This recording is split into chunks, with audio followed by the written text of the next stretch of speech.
This is episode 3 of The Living Reminders. 2% doesn't sound like much. But 2% of the entire planet, of every person on it, that's more than the world's 10 largest cities combined. It's 140 million people. And like that, they were gone. All the way from Providence, Rhode Island, welcome to The Living Reminders. It's a podcast dedicated to the show The Leftovers on HBO. We're still here, and so are you. So let's talk about Penguin 1, Us 0. Suddenly I'm hidden. It's the darkness of the dawn. Welcome to episode 3 of The Living Reminders. I'm your host, Mary Larson. My name is Blake, and I wish I was in half as good a shape as Justin Theroux. Hot damn, even Meg said he was a hot cop. Oh my god. How do you even do that? How many steroids is this guy taking? No, he just probably eats a lot of protein, 0 carbs, no chocolate chip pancakes. I mean, he is not eating what the guilty remnants are eating for breakfast. But by the way, what are those people eating? It looked like slop. Not at Meg's house. In the the early house, they have pancakes and stuff. No wonder she's been there for weeks. I was talking about the first episode when they had that bowl of Oh, that looked crap. like oatmeal. No, that was like... That looks like the oatmeal when I make it. You know what it reminded me of? Remember the slop that they ate in the Matrix? And they're like, oh yeah, it has 2 parts protein, just enough for the humans to survive. That's what it reminded me of. Probably what it was. You're right. But those pancakes look great with the smiley face and the whipped cream. So what'd you think about this episode, darling? Oh, man, I liked it. I think I liked it more than I liked the first episode because I hadn't seen any of this. Yeah. That was my main complaint with the first episode, is that I pretty much saw all of it in the trailer and everything leading up to it. And I was happy that they actually chose to do that because they showed only the first episode in that first trailer, the one that they kept playing over and over and over again on HBO. So you didn't know anything that was going to happen. And even the trailer they showed after the pilot, it didn't really show a whole lot from this particular episode. It just showed a kind of a broad stroke of the entire season. So you were left in the mystery with those characters, and I was really happy about that. But for me, I liked this episode. I thought it was good. I like the show. I'm not in love with it. And Allison Keene of Collider.com, she had written this on her recap that I happened to read this morning.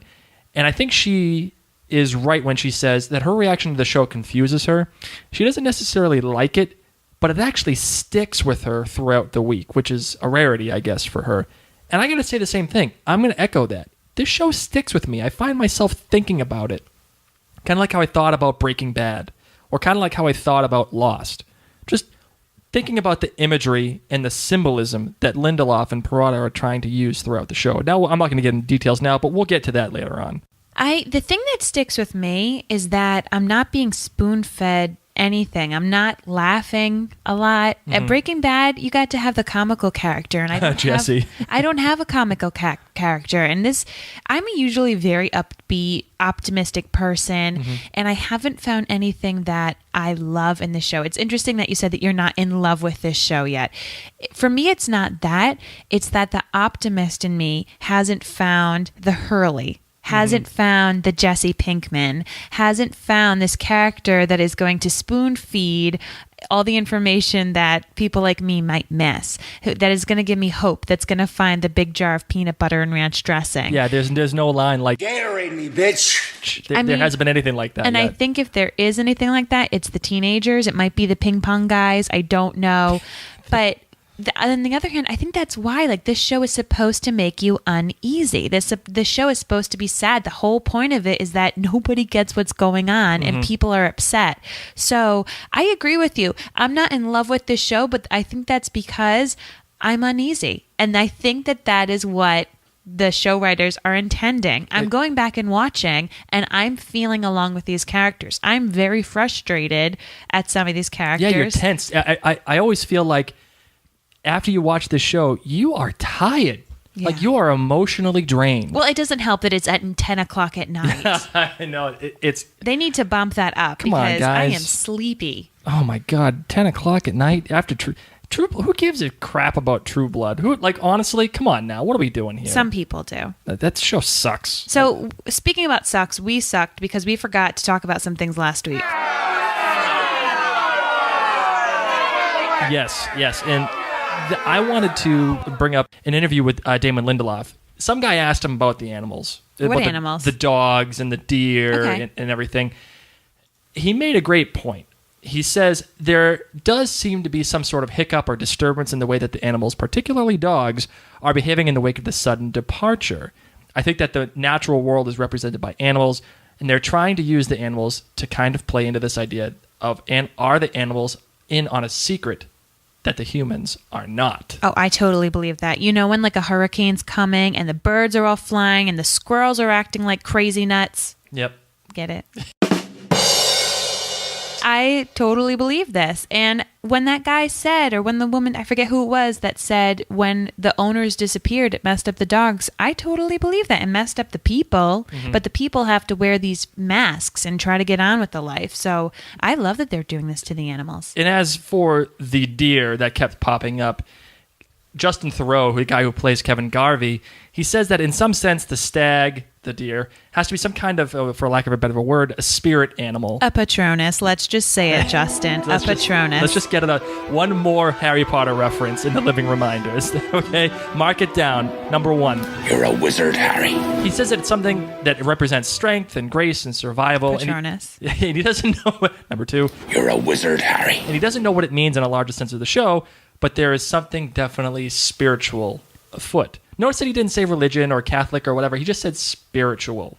And I think that, again, they keep pushing that this is not a religious show. It's just full of spirit and faith. They're also not saying it's a crazy thing, which is interesting that they use that word spiritual and not, oh, is the deer there? Mm-hmm. They're saying it's something secret, something spiritual. And a small thing, and this is training from Lost, and I apologize for this. Damon Lindelof has taught me to do this. I watch and look at everything, and I can't believe I missed this, but upon my third rewatch of the pilot, I noticed that Tom was reading The Stranger. Now, The Stranger is written by Albert Camus, who is a famous writer who believed in existentialism and... You're speaking in very big words for me. Okay, so ultimately, Albert Camus wrote this book called The Stranger, and in the book, there's a guy, and he goes to his mother's funeral. He doesn't really pay attention to the mother's funeral. Eventually, he ends up killing some dude randomly in French Algiers, okay? This guy eventually gets brought into court, gets sentenced to death, and then the chaplain goes to visit him in jail, and the chaplain begs the killer, please find your faith in God so that you can move on and enjoy the afterlife. And the killer says no. It says, I don't care about God. And he finally understands that humans are just indifferent. They're just people. They're here. There's no particular lovely beauty about life. It's just, we're here. And he finds no relationship with God. And I think that's what's happening with Tom. He's really sad. He needs to read a happier book. Gosh. It's a sad book. It's a sad show, man. Well, existentialism kind of sucks. Well, no, it doesn't suck, but it's Sisyphus pushing the rock up the hill, letting it fall back down again. It's all, we're just here because we're here, dude, and there's no real particular meaning other than we're just pushing the rock up the hill. That's what it's about. All right. A couple of things we're going to really breeze by. There was the praying at the school, which we kind of glossed over, how some people didn't really care about the Pledge of Allegiance to the country, but then a lot of people were interested in the prayer. Yeah. And then the tattoos. You wanted to talk about these tattoos. The tattoos on Justin Theroux's back. Now, this is a problem that Damon Lindelof has given me once again. I looked into this because I wanted to know what the tattoos meant. They're actually Justin Theroux's real tattoos. They're his real tattoos on his back. That whole thing? Yeah. Totally real. It's unbelievable. You don't read Us Weekly. No, I don't. Yeah, you haven't seen his back before. I haven't. Sorry. Do you know who he's with? Oh, yeah, Jennifer Aniston. Yeah, so there's a lot of pictures. You know, of the man has too much. He's dating Jennifer Aniston. He's on a show with Amy Brenneman and Liv Tyler. They're always by his side. They're always laughing and like flirting. The man's just got too much. He's just lucky. Oh my God. All right, let's get into the recap. It's time to reheat the leftovers. Okay, so let's start off with what happened this week on Penguin 1, Us 0. So we start off actually hearing a bit about Wayne and how people are going to like go after him. Mm-hmm. And I heard them say that he has been convicted of statutory rape. Yeah, because he's got all these young Asian girls. That's what now we've discovered who the Asian girls are. It's his little harem. Yeah, I had no idea they were that young. So Wayne is totally on my crap list. He is a creep, man. He is a total creep. I mean, he was creepy before, but now that I heard that, I am just all set with Wayne. You don't like the fact that he's bopping little Asian girls? No, I thought they were women. I thought they were young women. Uh-huh. You know, Asian women actually quite often get to look a lot younger than they are. They have some wonderful genetics, and I didn't know that they were that young, so I'm pretty upset. And then, who did you say these SWAT team members are? Oh, yeah, this is ATFEC. Now, I didn't know what ATFEC meant, and it's ATFEC. I saw this on the back of their shirts. I'm like, what the hell is this group? Because you didn't know who the people were that were talking about Holy Wayne in the beginning. You figured that they were government people, but you didn't know what they were. So I didn't know what the hell it was. And later on, the next day, I was on Twitter, and I happened to see this lady, Kathy Lingenfelter, who is a writer on the show. Now, she's a great resource for Twitter during the show because she gives off these little tidbits of information. We'll give them as our episode goes along here. But the first one she gave was these ATFEC people. What it stands for is alcohol, tobacco, firearms, explosives, and cults, which must have... I know the ATF exists right now, alcohol, tobacco, and firearms, but this must be like an addendum or an amendment to the ATF after everybody departed on October 14th. Well, they need to end that. Actually, they need to add 2 more letters, AG. Asian girls, because did you notice they came and they just started shooting all these Asian girls, and I felt terrible because it's like they don't have guns, they have gummy worms. They have gummy worms and string bikinis. They are very mean. At fact, I'm just gonna call them SWAT team, even though it's not what they were. I did not like them. They went in there just to kill everybody. They didn't want to negotiate. They didn't want to do anything. They went in there with a purpose, just to end Holy Wayne. For him to ask Christine, "Are you ready to die?" Who says that? I know. Why are you saying to this young girl? So I don't know, I don't understand the military guy's perspective and why they were spent there supposedly to get Wayne. So why are you trying to scare and shoot all these young women? I'm just all set with them. And the other thing, too, I like about this was I loved these people's logic in going to get Wayne. They're like, oh, well, a congressman went to go see him, so he must pose a threat to national security. Hey, let's just go in there and kill everybody. I mean, I watch The House of Cards, so I believe, you got to be careful with some of those congressmen. And the other thing I loved that he said, too, was that the thing that he does is magic fucking hugs. Like, that's what they were. We got to see one of those. Yes, almost happened. So it cuts from this, and we actually get an opening sequence. Wasn't it great? The frescoes. Oh. Absolutely gorgeous and so haunting. And while we're watching it, it almost looks like they move. And that's the great thing sometimes with paintings that are painted on curved canvases. Is you can look at it and it can almost look like they are moving away. And I just absolutely loved the depictions of these characters and how creepily the music was. And I know that it's Max Richter, but in this particular moment, I felt like I was listening to Danny Elfman. Really? Yeah. Danny Elfman of what fame? Edward Scissorhands. Oh, okay. All right. Yes. And Tim Burton. Not everybody is a music nerd like us. Yes, he also wrote the music to The Simpsons.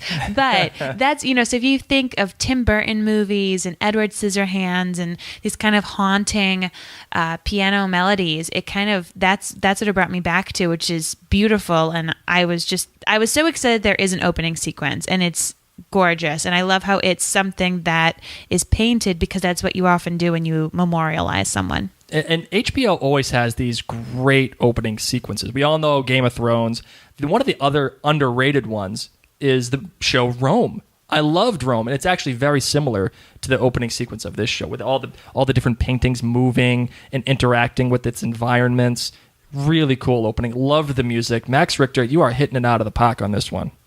So Kevin wakes up after this beautiful sequence, and he has this dream where he's hanging out with his daughter's hot friend Amy. Oh God, I just felt dirty watching this scene. That was not okay. She takes him to the woods, and they see this crazy, the guy that shoots dogs. Yeah. By the way, no one was wearing a shirt. By the way, did you notice that?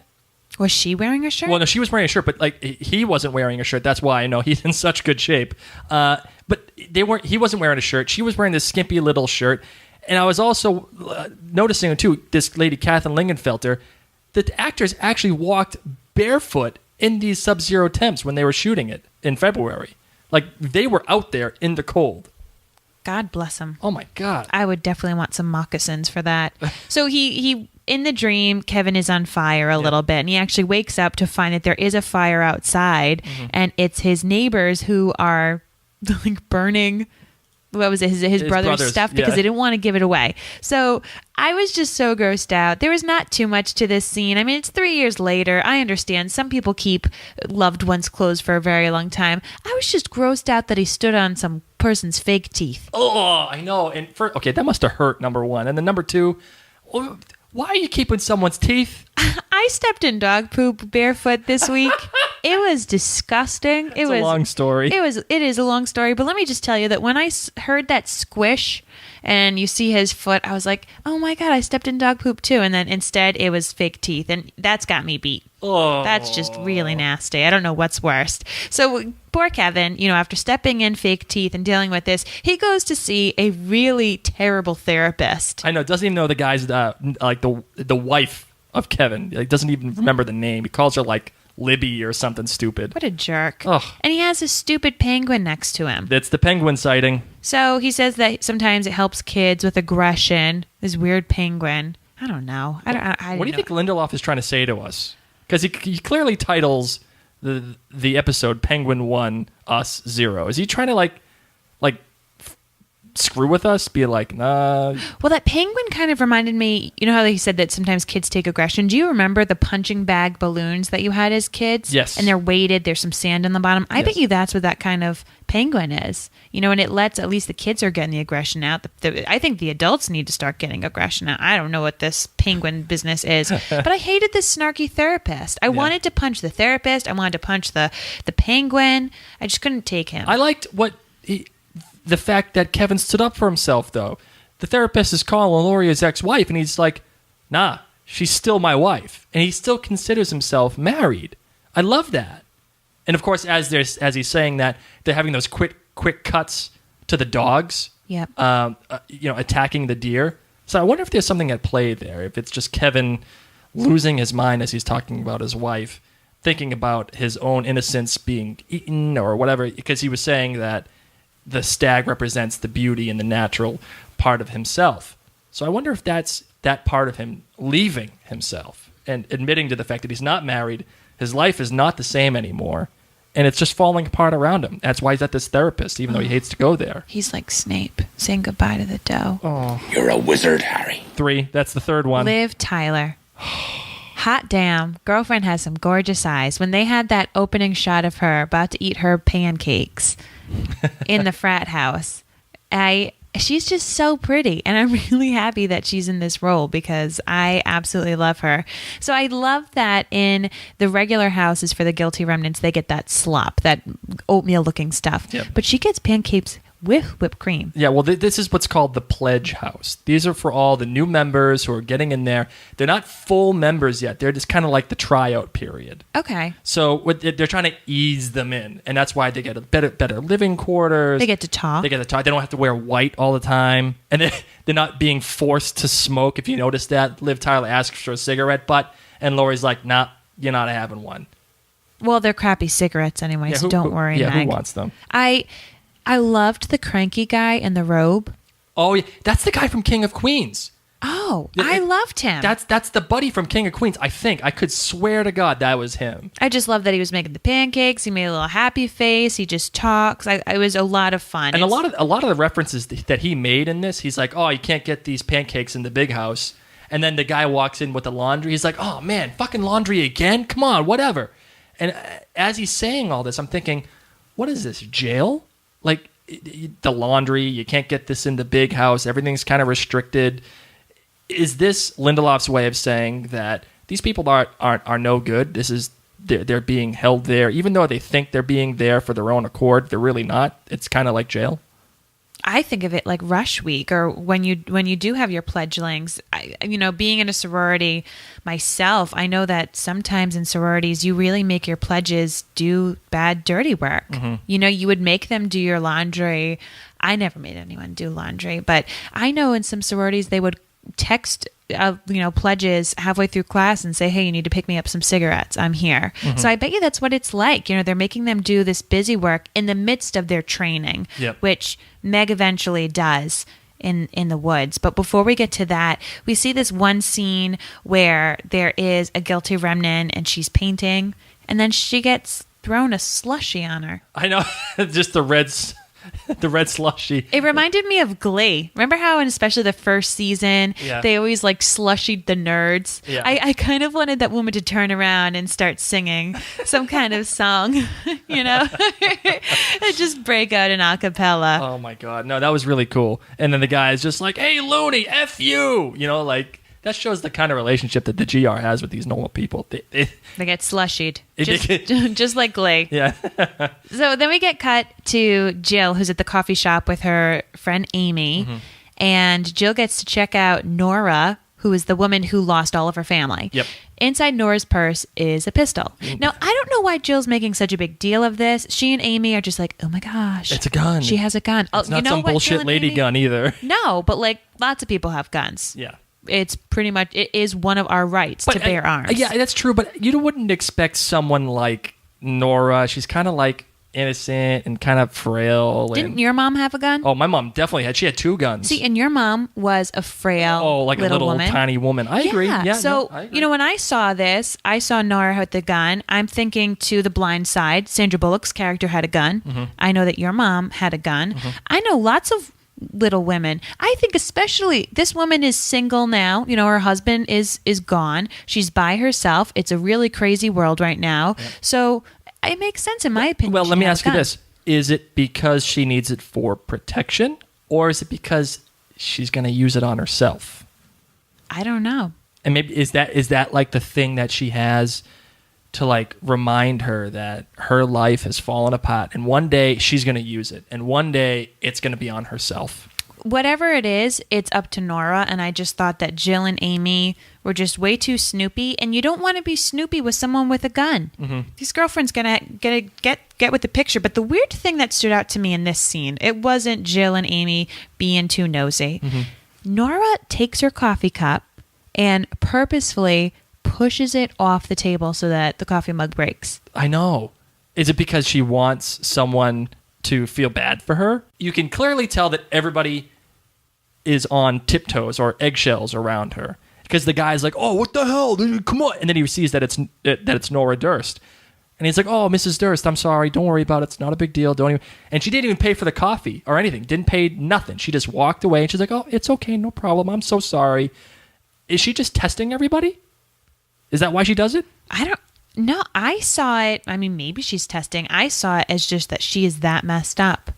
Or she's just like, I'm going to break this. Because everything's broken. Yeah, I just think she's that messed up. I don't think she was trying to test anybody. However, we go out and Jill and Amy meet up with ping pong boys in their Prius. Yep. And they follow Nora, who has stick figures on the back of her car, stick figure families. Okay, first of all, I hate those goddamn things. I hate them. She should scratch off the faces because half of her family's disappeared. Well, that's the thing. Because eventually you end up seeing the fact that she has those CDs in the car, the Chipmunks. I love the Chipmunks. Oh, when I saw that, I was so excited. I love the Chipmunks movie. For those of you who don't know, Mary has an unhealthy obsession with the Chipmunk movies, like Chipwrecked and all of the... And the Squeakquel. The Squeakquel. I don't even know. Have there been like 4 or 5 Chipmunk movies? I don't know. There's only 3. Whatever. They're all terrible. They all suck. When the Chipettes come out and they sing, "All my single ladies, all my single ladies." Anyway, so they have the Chipmunk hold on. CD. Before we move on, I also wanted to point this out. It was a small thing. Jill and Amy see Nora walking out of the cafe, and as she's walking out, she's like, "Oh my God, it's the Reverend Matt. It's Eccleston," and she's like, "Oh, she's gonna pop Father Nutballs." but she doesn't pop him. She hugs him. Like, they know each other. They're cool with each other. He's probably her local pastor, and he's been making her feel better. I would hug him, too. It was a small throwaway scene, but I'm telling you, there's something much larger there. This is going to be a big deal. Okay. Okay, I'm sorry. Let's get back to the chipmunks. Okay, no, let's get back to the twins. I love the Ping Pong Boys. I think that they are the Hurleys or the Jesse Pinkmans. I think they are our comic relief. They give a little bit of insight. They did that last week when they talked about the dogs. So I'm a big fan of these Ping Pong Boys. Major friend zone. Huge friend zone with these guys. I don't think so. I think Jill might She might give it to one of them? Hey, yeah. I don't know. I see some serious friend zone. It's got all like the trappings of friend zone. I'm hey, let's drive my Jill. Prius. I'm going to root for Jill. Amy might just be friend zone, but we know what Amy does. Oh, God. So Nora goes to this elderly couple's house and she starts asking them these questions. Supposedly what happens is if you had someone who departed, you are going to be given a large, hefty check. You just have to answer, 150 questions or something like that. Okay, first of all, 150 questions, really? Like, what is that? And the questions themselves are so weird. Does they have any food allergies? Did they travel to Brazil? Do they enjoy cooking? Sorry, that's our cat in the background. Hold on. No, okay. So do they enjoy cooking? Do they speak multiple languages? And has he had more than 20 sexual partners? Really? Come on. What is that? There are lots of questions. I mean, when you have sit down and you've had to fill out a questionnaire, people are trying to figure out if there's any commonalities whatsoever. They don't know what it is. To me, I still think it could be aliens. Maybe aliens were looking for people who ate peanut butter sandwiches that day. She's just trying to find commonalities. What I don't know is she official? Is she honestly doing this list because it's a greater thing, or is she doing this on her own? Because if she's doing it on her own and she's asking questions like, has this person had over 20 sexual partners? Two kids, her two kids obviously didn't have 20 sexual partners. They were little kids. Sure. So I don't know. But the husband might have. He might have. We don't know. But we're trying to figure out what these commonalities are. I think it's sad that she has to go through these questions. My question is she doing this on her own accord under the guise that it's an official thing? That's a good idea. I wonder, is it that way of her way of coping with the grief? Just to make up these questions and go to people's houses and say, oh, yeah, you're going to get your benefit package. And she records it, but then she doesn't give the benefit package. Because she might be doing an experiment of her own. She might be trying to figure out the commonalities. Oh, that's a good one. I like that. Thank you. That might be my little theory. Well, you already said it. It's wasted now. Oh, goodness Come up with another one now. But how sad was that? And she still had to keep asking them about the sexual history. We come back to beautiful Meg, and she's out into the woods, and Laurie wants to make her chop down a tree. We don't understand why. I have serious feedback. First, terrible axe, doesn't even look sharp. We don't even know when it was sharpened. And Meg needs gloves. Yeah. It's freezing outside and girlfriend's going to get blisters. Can we talk about this too also? The show, the first pilot took place on October 14th. It was the 3-year anniversary, right? Yes. We also got the knowledge that the show, the second one, took place about 3 weeks after October 14th, which puts it probably November 14th-ish.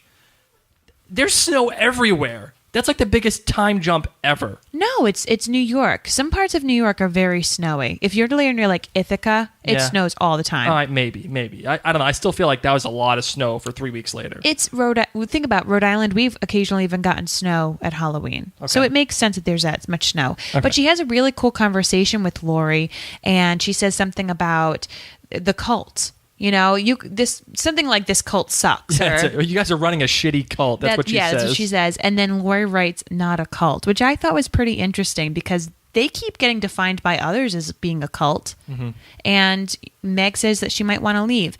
And I think, I'd leave too. The pancakes sound pretty good. Yep. It seems like it's a vacation, kind of like a bed and breakfast. Maybe that albino-looking guy makes your bed after he does the laundry. Leave some mints on the pillow for you. Yeah. I mean, it seems like an easy gig. It sounds like you're a happy remnant. I was amazed to find out when Meg said, I've been here for weeks. And tree chopping.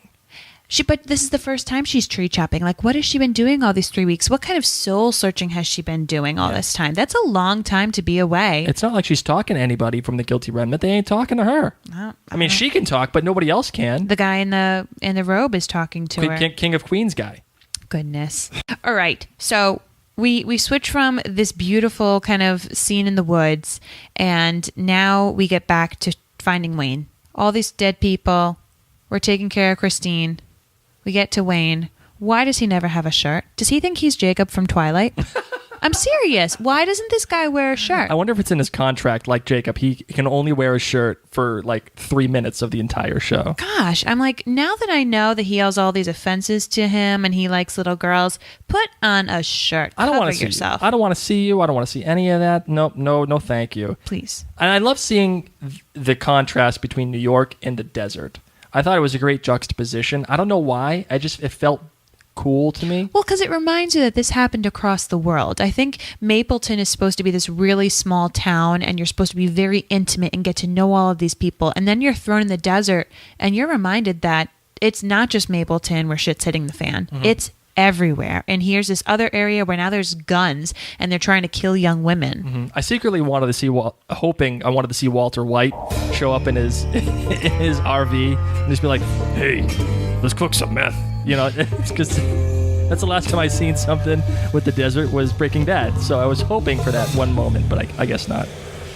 So we're going to skip back to the GR, to the Guilty Remnants, and they're boarding up the windows now of these McMansions. Mm-hmm. And the mother hen, her name's Patty. Yep. Hate Patty with a vengeance. Patty sucks. She's got a bad attitude. Seriously. What's up with you, Patty? Have a butt. Yes, I'm just so all set with her. Do you think she's angry because she can't talk? You know what she did in her previous life was all she did was bitch about other people. She bitched about other moms, and she bitched about other kids who were starting ahead of her kid on the soccer team. Guaranteed that's what she did. I'm all set with her. Oh, and she's so cranky because Meg's not doing too well, and they think they're going to lose her. One thing that stood out to me, Laurie's hair looked fabulous this episode. Didn't it? It looked way better than the pilot. Yes, the pilot, her hair looked like she hasn't touched a conditioner. She needed hot oil. She got a keratin treatment or something because something happened where now it's like curled under. I think maybe she's trying to make Meg feel a little normal. She doesn't want to be too scary. You know, that was the scary look. That was the I'm going to haunt you and stalk you with my stringy hair. And now we're going to be buds. And Meg, you're pretty, so I'm going to be pretty too. Or is Meg making her prettier? Is Meg doing that effect to her and not vice versa? Not like, oh, I'm going to do this for Meg because it's going to make it easier. Is Meg bringing that kind of warmth and verve of life back to Laurie? Maybe. Or maybe just they wanted to make her hair look pretty. Why does Patty care so much about Meg leaving? I don't know. Maybe because she's got a beef with Laurie and she's trying to stick it to her. You know, like, hey, you're screwing up. Maybe Patty, the mother hen, knows that Laurie isn't really following along. Like, you seen that scene with the computer, and it looked like she was kind of reading an email. Yes. And then as soon as the mother hen walks by, Laurie immediately shuts the computer down real quick. Maybe because Patty knows that she's not fully like she's involved and she's definitely committed, but there's still that one little crack there that reminds her of her husband. I think that's probably what's happening with Patty, and that's why she's just getting on her so much. Poor Laurie's husband, Kevin.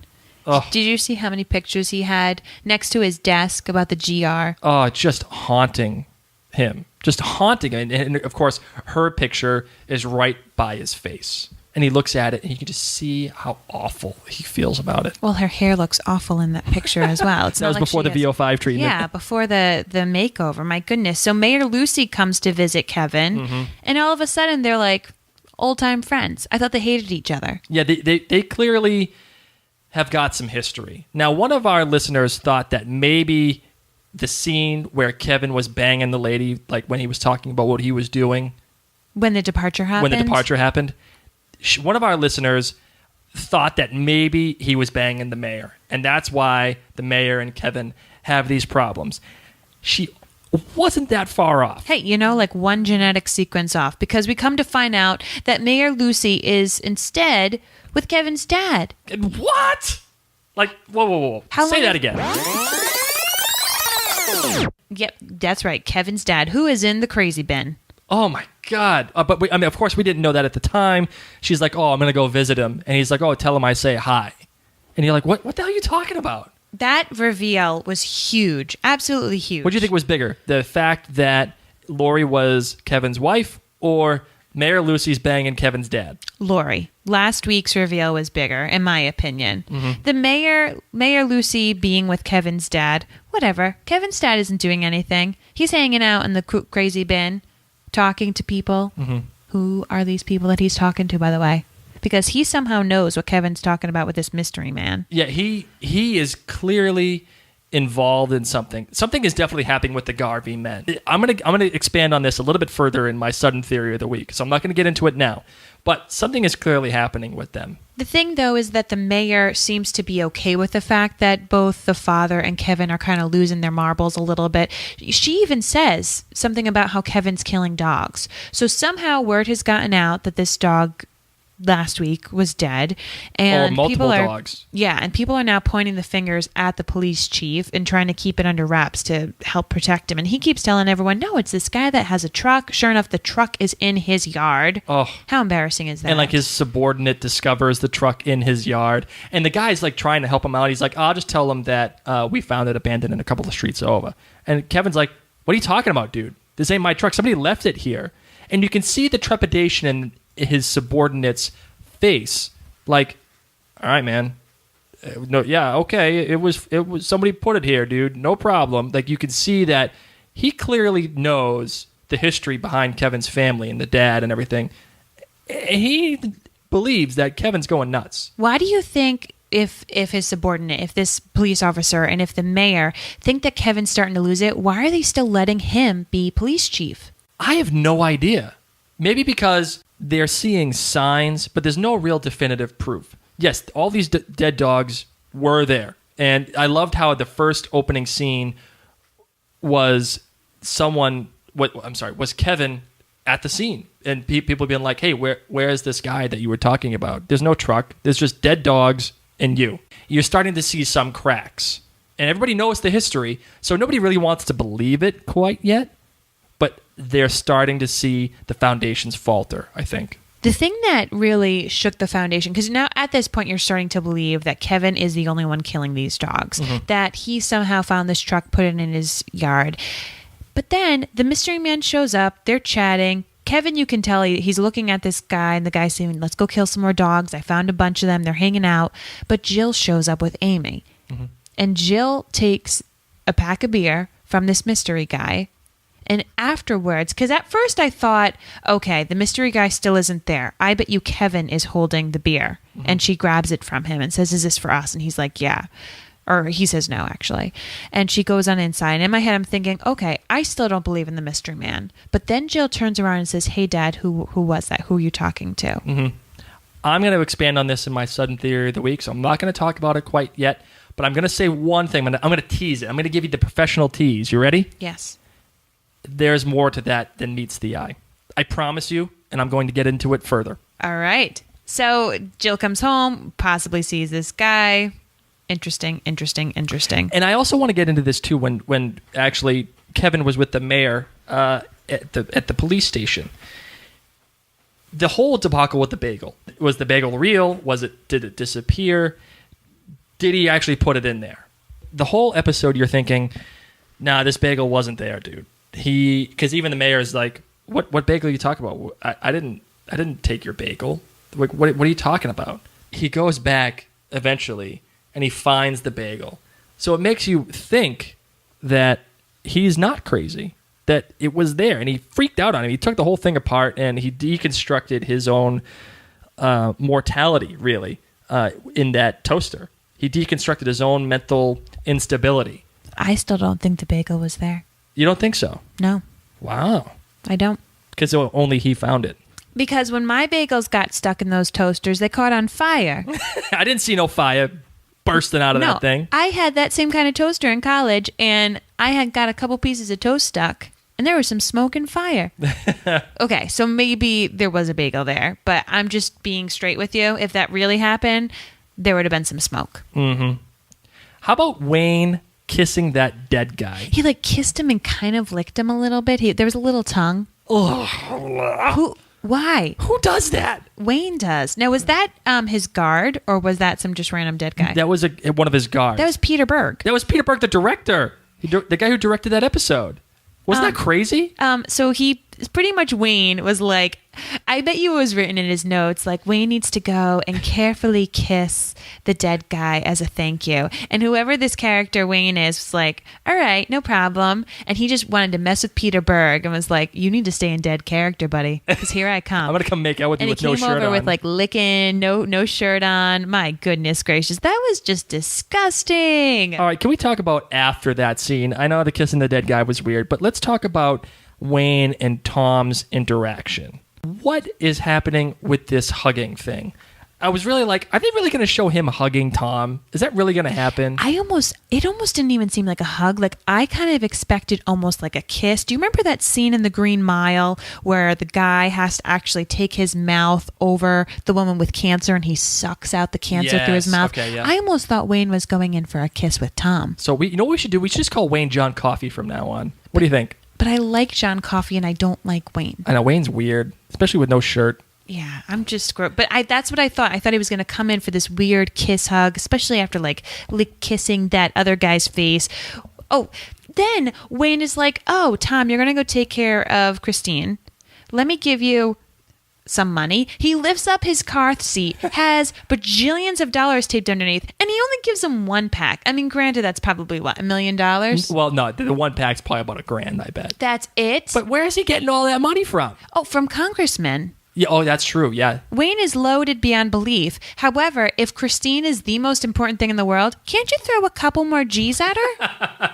I see it all under there. Especially for the guy that you handpicked to protect Christine. And he wants him to stay in a different hotel each night. Do you understand how much work that's going to be for a travel agent? I mean, really. I'm going to tell you, I don't think he's staying at like the Hilton or the Omni. He's a Motel 8 guy. Oh, I can feel that. Maybe a Motel 6. We'll leave the light on for you. I'll go that far. But why did he pick Tom to do this? And he tells you immediately, because he's the one motherfucker that he can't figure out. And that's why he picks him to protect Christine, because she's got like these special powers. What is it? That is just maddening. I want to know what the deal is with Christine. Wayne is just nasty. I bet you there isn't even anything with Christine. I'm just so grossed out with how inappropriate Wayne is. I think Tom and Christine should get together. They're at least an appropriate age. Well, at least he gives her gummy worms. We don't even know how old she is. Is she 16? Is she even legal? No, she's not. She is 16. They mentioned that goodness gracious. in the Aftec. Okay, thing. Christine needs to go to Disney or something that is just very PG rated. Girlfriend needs to get away and eat more gummy worms. She's pumped for the road trip, by the way. I know. Did you see how Tom, he's so nervous. He understands the weight of the situation. She's pumped. She's like ready for road snacks. She probably wants to go see the biggest ball of yarn on their travels. Biggest frying pan. Yeah. She is excited for a road trip. And that right there shows her innocence even more. That she's just a small kid. She doesn't even know what she's getting herself into. And I loved that idea against what Tom was doing. The car wouldn't start, and he freaks out because he feels all of the weight falling on him. He's already left his family. His family fell apart.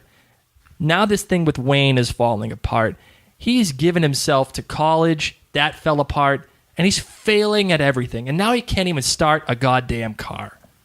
So it was awesome the way that he freaked out like that. I thought that was fantastic. I would do the same thing. When I saw him freak out like that, I was like, I would be doing the same thing if everything just happened to me and Wayne just tried to hug me. Disgusting. I also want to talk about Laurie and Meg. I want to get back to this. This show so far is definitely about Kevin. It's about the Garvey family. But the biggest thing I took from this episode was Meg and her transformation of going from a normal person to kind of becoming one of the GR. You see it. You see it physically throughout the whole show. The first time she chops down, she's trying to chop down the tree. It's like weak and feeble, and she's crying and she gives up. She's got blisters on her hands, and she's just like, I'm tired of chopping down trees. What is this supposed to be, a metaphor for letting go of my former life? Like all condescending. But then at the end of the episode, you see her actually go back out there and start wailing this thing and smiling and laughing and being a lot more forceful. You see that her transition. this character, Meg, is going to be a lot bigger part of the show than I originally anticipated. It's not just because Liv Tyler was cast as Meg, I don't think. I mean, it's obviously important because Liv Tyler was cast. But I thought it was going to be one of those kind of minor roles that she'd be in and out, and she'd only work for a little bit, and that'd be that. But Meg is going to be a much larger part of this show. What I loved is actually that conversation, if you can even call it that, conversation between Laurie and Meg. Yes. And when Meg talked about seeing the hot cop and realizing that that was Laurie's husband. And she asked her, how could you leave him?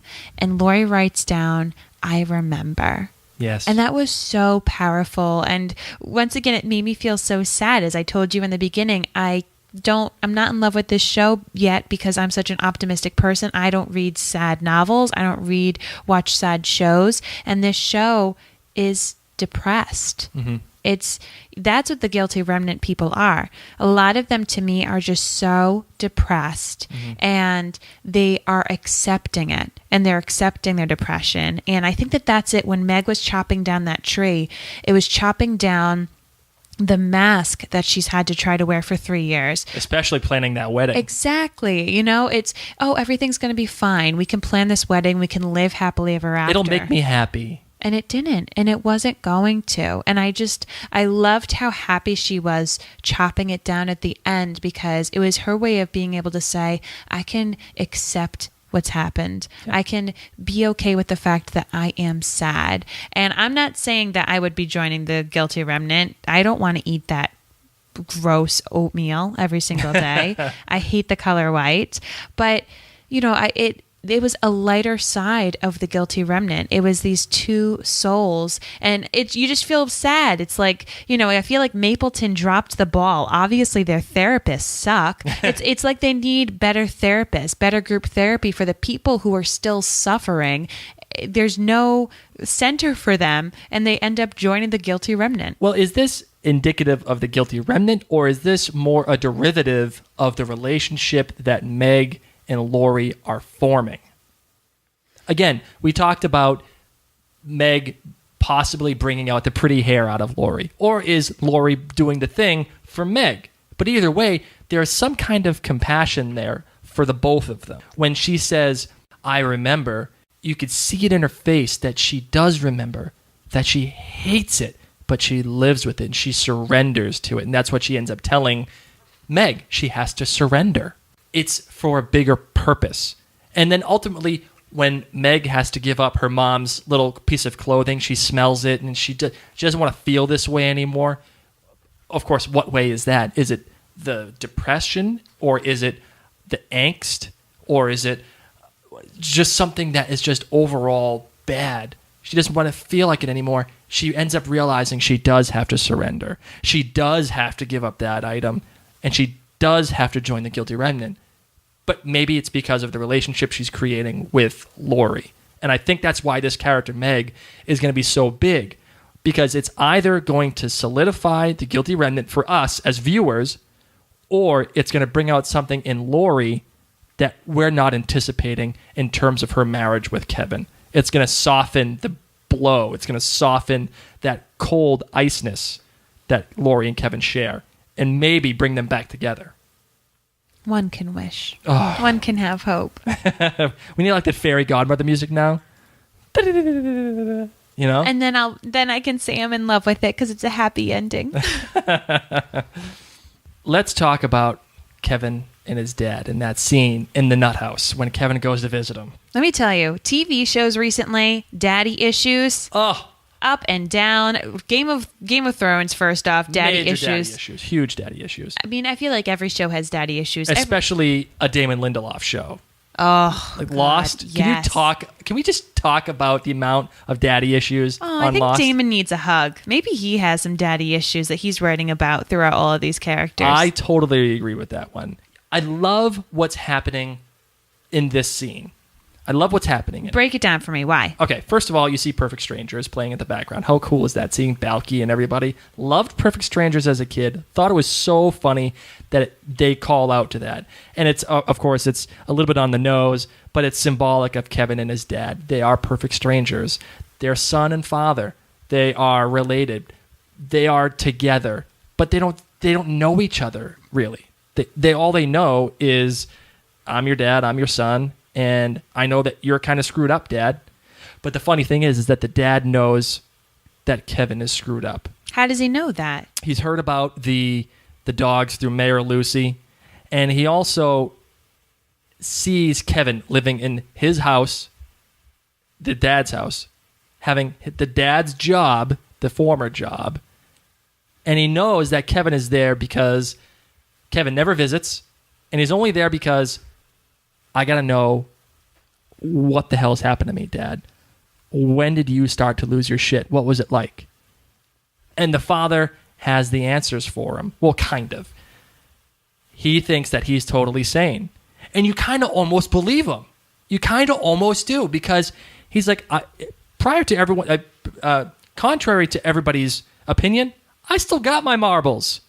Of course, then he starts talking to nobody. Yeah, and you remember back to the shots of him being naked, just running around. Yeah, but you wanted to believe that that was just a momentary lapse in judgment, or maybe he got drunk one day. Naked time. Everyone wants some naked time.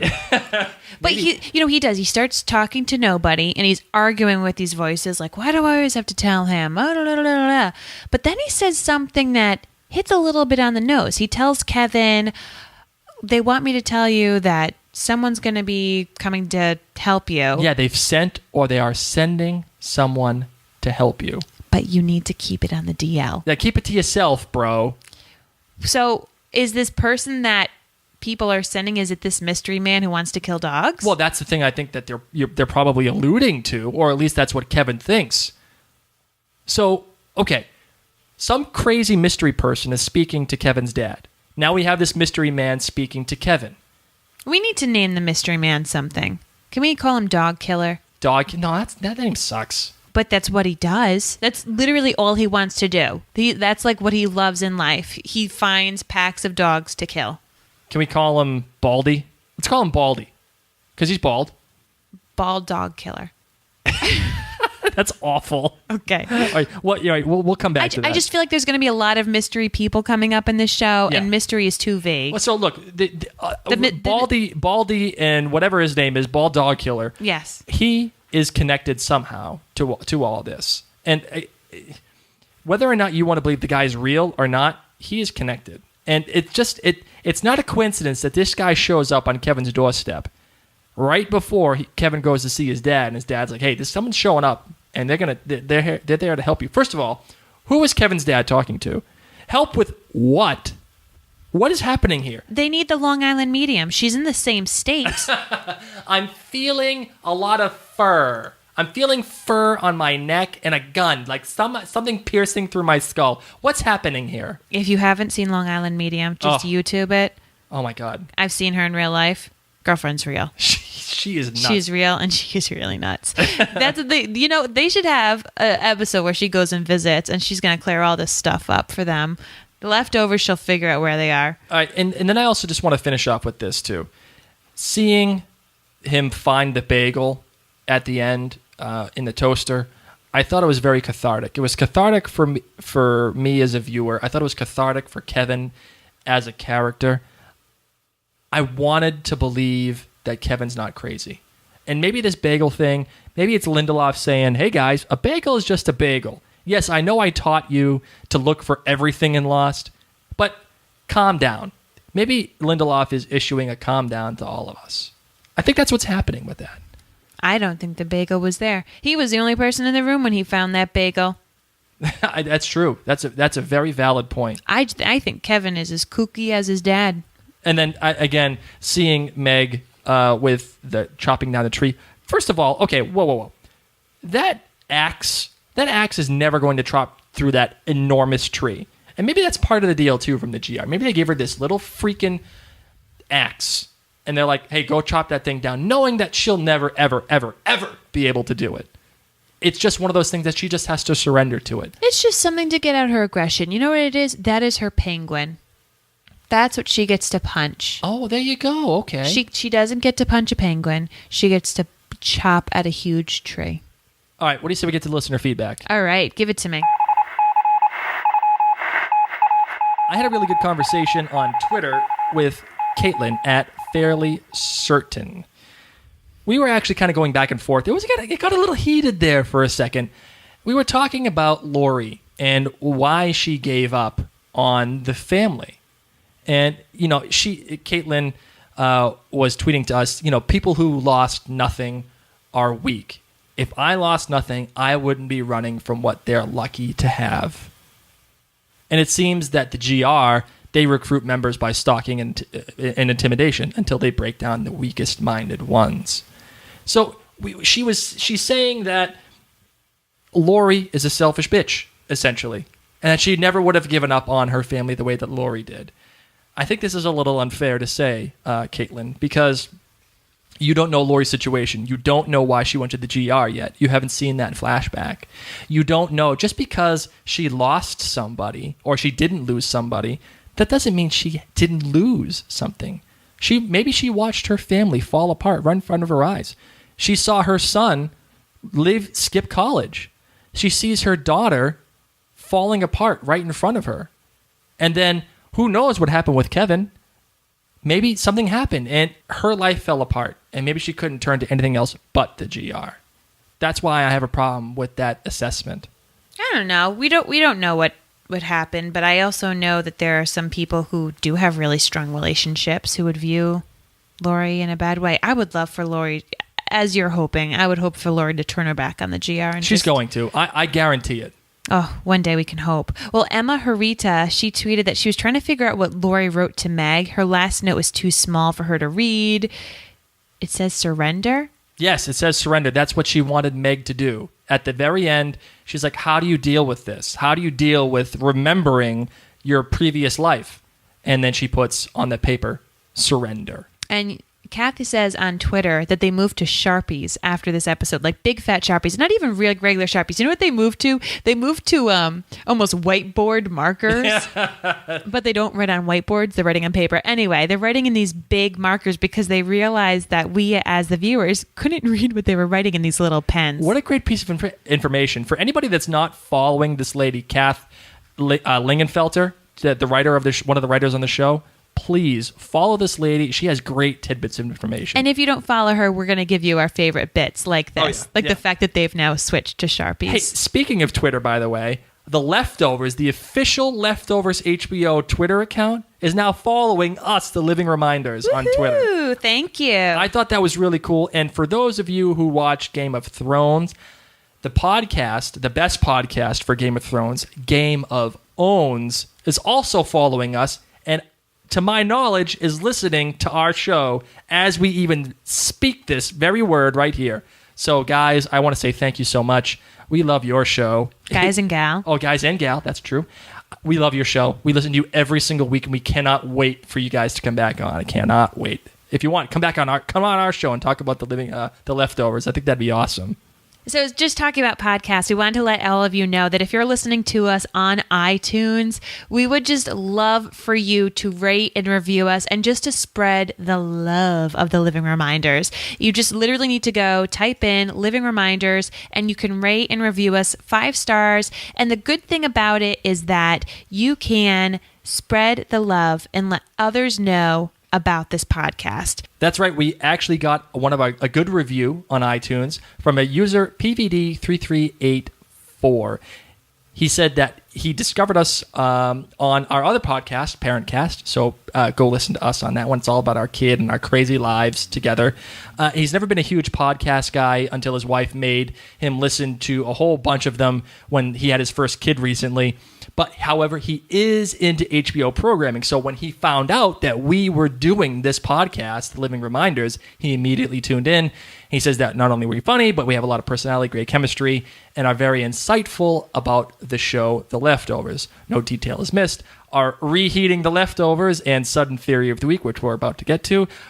Those segments are awesome, so do yourself a favor and listen to The Leftovers and tune in to Mary and Blake. They'll make it a much better experience. Aw, thanks so much, PVD. That is awesome. Yeah, thank you. That's awesome to hear. That's like the nicest thing everyone's ever said about me. If I'm just asking if people do write in reviews, we'd like to know even what your least favorite part is. I want to know what we can do to get better. I want to have more of these kind of feedback. You guys are great. Yeah, if we suck, tell us. One of the things that he mentioned is a sudden theory of the week. So if you're tuning in, this is the first time that you're chatting, like listening to us. Yep. Sudden theory of the week is when Blake and I are going to let you know what we think the mystery behind The Leftovers is. All right, let's get into it. All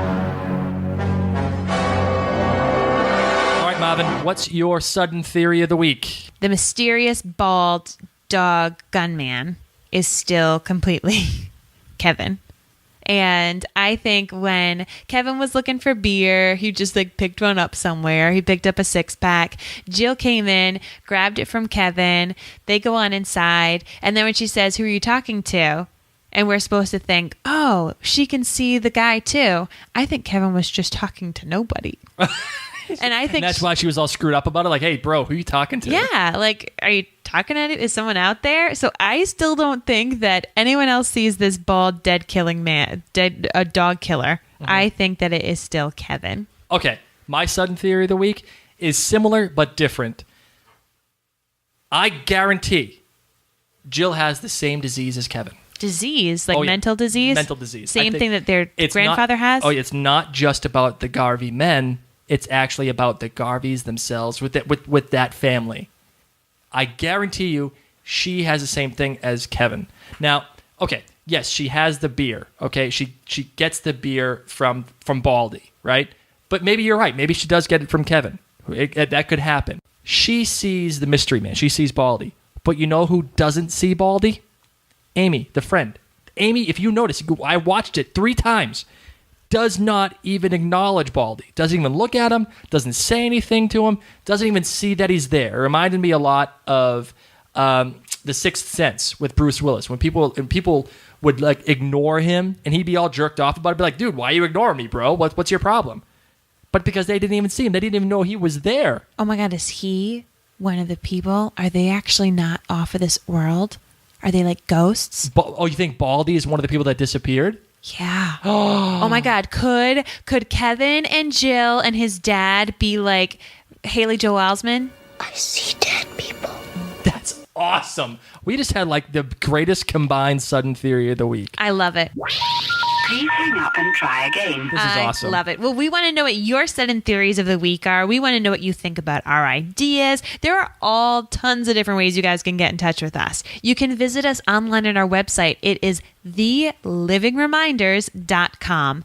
You can also get us on Facebook at facebook.com/livingreminders. Our Twitter handle, we tweet a lot during the show. Afterwards, this is how we already got a lot of great feedback from Emma and from Caitlin this week. So we would love to hear from you guys. Our Twitter handle is at Living Reminders. Take part in that epic live tweet during the show. We're totally doing it. I absolutely love it. I don't do it. My beautiful wife across from me does it. You try to participate. A little bit. I do a little bit before the show. I'm not a Twitter guy. I'm a Facebook guy. So if anybody really ever replies to you on Facebook, it's me. I guarantee it. You can also get us at Gmail at thelivingreminders@gmail.com. And if you want to join in the conversation with your voice, we would love to hear you, honestly. Whether you tweet to us, whether you write us an email or you Facebook us, but if you want to call in and leave like a minute or so feedback or your theory of the week, we actually have a hotline. It's free for you guys. Just go to our website, thelivingreminders.com, and on the right-hand side, you'll see this button. And you can just record right from your computer. That way we can hear your voice. We can have a really cool, unique conversation with you. And it just brings our podcast to a whole nother level. Or you can even call the number on the website as well. And it'll call straight into a Google Voice. It'll ring for you, but it won't ring over here. We're not going to answer the phone and be like, hey, what's going on? Unless you want to. And then you could send us an email and we can have a whole little conversation. That's totally up to you. But it will go straight to voicemail, and you can leave the voicemail for us, and it will show up on the air. So please get in touch with us. Give us that feedback. That'd be awesome. All All right, everyone. We are really excited to hear from you this week. Get in that listener feedback and stay tuned for next week. When we watch. Next week's show is going to be all about Matt Jameson, the Reverend. I can't wait for that. I'm not going to get into the details, but it's going to be about that guy and his story. They've been teasing him, and I can't wait to see what he has to say and what's going to happen with that burning house. What's going to go on with that in the preview? I just don't like fire. Way too much fire in this show. Seriously. All right, guys. Thank you so much. I appreciate it. Thanks, everyone. This is Mary. This is Blake. And we are the Living Reminders.